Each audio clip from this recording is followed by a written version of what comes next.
The NBA has 30 teams owned by 30 different owners. The NBA commissioner used to be David Stern. In 2011, the NBA did the unthinkable. They got in the middle of an NBA trade between 3 teams. Kobe, is this trade thing fair to people involved? I mean, unfortunately, it's just the nature of the beast. The nature of the beast. The nature of the beast. It's been 2 months now since you vetoed the Chris Paul to the Lakers trade, and it's given you 2 months of the benefit of hindsight and 2 months to look at the impact that it's had on several teams, Clippers, Lakers, but especially the Hornets. And given the benefit of that hindsight, was that veto, since you had never done one before, was it the right thing to do, and why? Should I answer? Okay.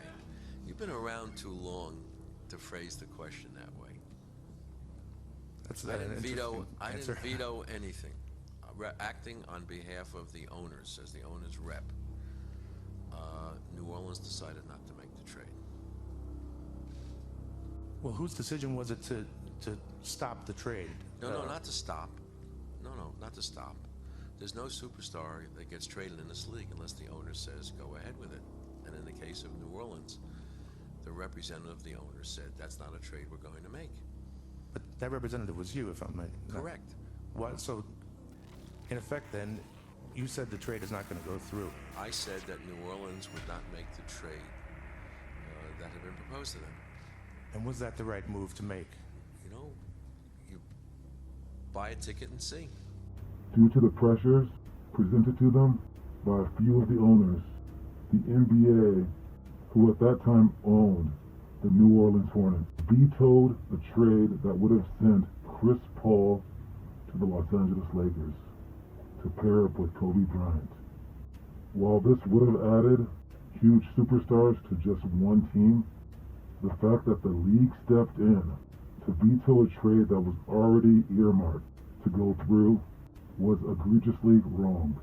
It changed the destinies of several teams, stole years away from a few superstars, and stole the joy that would have ensued for so many fan bases.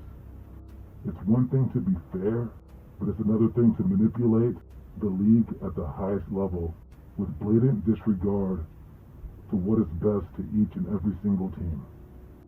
When the NBA applied that veto, this put far too much power in the hands of far too few people.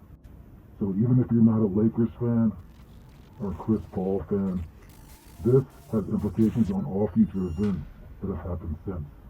So when you feel that the league has overreached, that the league has allowed certain things to happen for entertainment purposes or for their own agenda, it all started here.